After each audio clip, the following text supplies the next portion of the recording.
going on, guys? This is Eric, along with my main man Jeff, here to let you know what's going down in MMA. It's Friday morning, day before the fight. Tomorrow is UFC 127 in Sydney, Australia. Acer Arena. That is correct. Real quick, we're just going to break down the three main fights, of course, that are going on. We got Seaver versus Soteropoulos, of course. We also have Michael the Count Bisping versus Jorge Rivera. Also, there is BJ Penn versus John Fitch. Yes. Of course, I'm excited for it. So real quick, I'm just going to break this down for you. Jeff, let's go ahead and start. We got Soteropoulos versus Seaver. How do you see that one going down? I got Soteropoulos. I mean, he's just too good on the ground, too good with his boxing, good head movement, takes it to the ground. No one's been able to stop it. And his submissions are awesome. Eddie Bravo is the best jiu-jitsu practitioner that I know of that's not a Gracie, you know? So, obviously, I don't think Soteropoulos, I don't think Seaver's going to stop the takedown. I don't think he's going to stop the submission. Seaver's not very good on the ground compared to Soteropoulos. You know, his stand-up's always dangerous, but I think Soteropoulos is ready. It's in his hometown. He's Australian, so he's going to be ready, I think, and he's going to get that title soon. You mean he's going to get his title shot, or you think he's going to get the title? Well, he's going to get his title shot after this, I think. But, yeah, I'm going to pick round one Soteropoulos submission. You know, Seaver's got a good stand-up, but once it goes to the ground, I think Seaver's done. Yeah, kind of the same thing in a way. I mean, Soteropoulos has looked really good. The only thing with Dennis Seaver, of course, if anybody's seen Dennis Seaver's last fights, if he lands that spinning back kick to the liver, it doesn't matter who you are, you're going down. So, I mean, again, as long as Soteropoulos fights smart, if he works his jab, stays out of range of that kick, and then whenever he gets the opportunity, if he takes down Seaver, tries to submit him, works his ground game, then I really do think this is going to be Soteropoulos. I'm actually seeing this probably, I think I'm going to have to say Soteropoulos. I'm thinking round two. I'm going to say Soteropoulos round two submission. Yeah. All right. Right. All right, next up, of course, we do have Michael the Count Bisping versus Jorge El Matador Rivera. Now, everyone knows that this fight, there's been a lot of pre-fight talk by Jorge Rivera. He's been posting a lot of YouTube videos, getting all viral out there, saying, talking smack about Bisping, talking his way up here. No one really even knows who this guy is, but he's talking smack about Bisping. People at least know who Bisping is. You love him, you hate him. People always root against him more than they root for him, I've noticed. So I think this fight's going to be interesting in terms of just all this trash talk. They're very, like, hot-tempered, red-headed. They're just going to be, like, probably throwing, like... I think, you know, Rivera's got good hands, but I think Bisping's more crisp technique. I mean... You know, there's been times where he's gotten caught, but I think Bisping's better in all areas. I think Bisping's got better ground game than Rivera.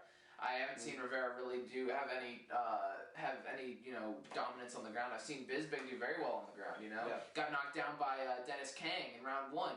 Recovers guard, gets back up, and wins, you know. So I don't see Michael Bisping really losing this fight. I'm going to see it's going to go to decision. Bisping doesn't have a lot of power in his hands. But, you know, Rivera can easily catch him, like he said about Seaver, if he catches you in the kick, or, you know, he caught his last opponent in that left hand.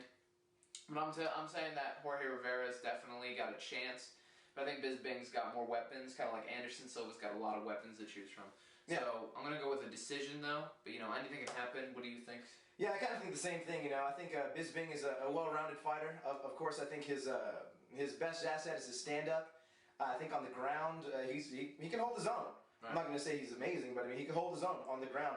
Rivera, you know, he's had a good few last fights. He really took it to Nate Rock Corey, you know. He knocked out Kendall Grove a while back. He's got heavy hands, you know. If he does end up landing that shot, I mean, you can definitely go down. Thing is, man, I think in this one, I think like you said, I think Rivera really did talk his way into a fight. At first, they said Bisping really didn't want the fight, but Rivera started talking, and Bisping was like, "Fine, I'm gonna shut you up." Motivated. So I think it's a really interesting fight even for that reason. It's kind of a grudge match. I mean, that's the thing with the weigh-ins. Usually with weigh-ins, people like to watch the weigh-ins, but especially when they know there's fighters who don't like each other or that there's something going on there. And so in this case, I think that's it. I think Bisping's ready to send a message that you know, that your mouth wrote a check that. Your rear can't catch. Well, Eric, don't you think that's how a lot of people will tune in, is when someone talks a lot? Even people who did not like Chael Sonnen wanted to see Chael Sonnen fight Anderson Silva because he talked a lot, you know? Even if he couldn't back it up, people wanted to see it. You know? Exactly. People like to see a fight, and I mean, usually a street fight is a fight where guys don't like each other. So MMA, people love, I think, the athleticism, the skill that goes down. And but there's always those few people that are like, ooh, this guy's talking smack, this guy's talking back. Usually when someone sees like, oh, I love this guy, and then the other guy's like, I love this guy back, it's like people are like, who cares? But when someone finally starts talking, they're like, ooh, this could be interesting. Let's see it, because it's a fight. Yeah, so. Exactly. And so, but same thing, just like you were saying, I think Rivera has a chance, of course, if he lands that hand to Bisping's chin, who knows? Bisping has been rocked a few times. I think of course, got knocked out by Henderson. But for the most part, I really think I'm going to have to give this one to Michael Bisping, 3-round decision. You know what, if Rivera does win, I'm going to predict he does it the way Shane Carwin beat Frank Mir. Put him against the fence and just do some dirty boxing, kind of. I think he's going to try to do that. You don't see it with just one big haymaker? No way. Really? Yeah. I think Bisping's got better movement than Rivera. Yeah, we'll see. Better footwork. So, and then obviously we have the main event. BJ Penn versus John Fitch. This one's very interesting because everyone wants to know two things. Is BJ motivated, and can Fitch take BJ down? People also want to know, if BJ does stuff to take down, will he finish him? Will he finish Fitch? And people also want to know, can Fitch finish BJ? Because we haven't seen that lately. Last fight I think John Fitch finished was a submission. That was like 2 years ago or 3 years ago or something. So, he finished Thiago Alves their first fight, But he's, I wouldn't say he's boring, but he knows how to grind, definitely. And I wouldn't criticize him for not finishing fights because I believe, like Joe Rogan said, you should be able to go in there and leave it all on the line for 15 minutes. Yeah. Why not, Yeah. Just because you don't finish him doesn't mean you suck. So, everyone's counting out Fitch. Fitch obviously has a good chance. He gave GSP his toughest fight. Is everyone counting out Fitch? A lot of people are counting out I know Fitch. The odds makers, I believe, have Fitch as the favorite. Do they really? Yeah.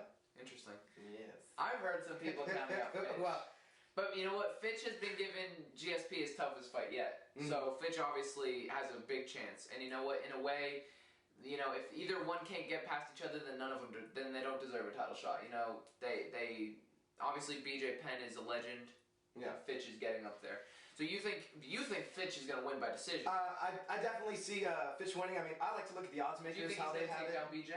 I think Fitch is going to take down BJ. I think BJ has good takedown defense. Of course, amazing boxing. I think Freddie Roach was it that said he has some of the best hands in MMA. The only thing is Fitch. I mean, Fitch has been dominant. What is it, like 22-1 his past 23 fights or something of that nature. I mean, Fitch has been dominating everybody until he got in the octagon with GSP, and then it was just like, wow. But I think Fitch, like you said, he's just a grinder, man. He gets a hold of you, puts you on the ground, he just grinds you out. And Penn, I mean, he's got good jiu-jitsu. He's a Brazilian jiu-jitsu champion. Great hands, but I mean, if Fitch takes Penn to the ground, I think it's going to be over. So and that was the point I wanted to say was if BJ does get taken down, BJ obviously has phenomenal jiu-jitsu, but off his back, it's not as good as his top game. When he's on top, that's when he's able to finish. If you notice against Kenny Florian, Joe Stevenson, all these people, once he gets on top, he finishes it. Yeah. When he's on his back, Frank Yeager, good example, couldn't really get much done, So BJ's very good in all areas. People say they want to implement what GSP did in the second fight. They always want to do that, get him against the fade cage, get him tired, throw him to the ground. Since this is a 3-round fight, BJ might be more liberal, more like crazy with his stuff. If it was 5 rounds, he wouldn't be going so nuts on Fitch, But I think Fitch obviously has an awesome chance to win. I think BJ Penn's going to win in the second round, though. That's second just round. me. TKO. Yeah, he's going to... I don't think he's going to finish him. I think he's just going to... Kind of like Sean Strick, like I said. Ground and pound. Boxing is going to be a key. He's going to catch him, and he's just going to boom, boom, boom. Or something. On the ground. Yeah. BJ Penn. Really? Yeah. That's interesting. Do it like Matt Hughes. Knocks him down and gets on top. Like that. I don't know why, for some reason, if I picture Penn winning, I picture an RNC. Rear naked choke. Yeah, somewhere in there. But to be quite honest, I'm actually not predicting Penn. I love BJ Penn. Think he's great, one of the best ever fighters of all time. Yeah, but I do believe I'm gonna have to give this one to John Fitch. I think it's gonna go to. Unfortunately, not what everyone wants to see, but I do think it is gonna go to a 3-round decision. But I think it's gonna be most likely unanimous decision to John Fitch. I also would like to add that Jorge Rivera fought Anderson Silva at Cage Rage in England in 2005, and Anderson Silva TKO'd him. Interesting. So we all know who's the best in the world, right? That's a discussion definitely for another day. This is the UFC 127. Make sure to catch the weigh-ins tonight on Spike. Are they on Spike? Yes. Really? Yes. Awesome. Catch the weigh-ins on Spike, like you said. And then on the internet, UFC.com if you can't. So. Boom. Yep, that's pretty much it for us, guys. Tune into the pay-per-view. Tune into the pay-per-view, of course. Catch the weigh-ins, and Eric and Geoff. catch you guys later. You guys have a great day, and enjoy the fights. We love you guys.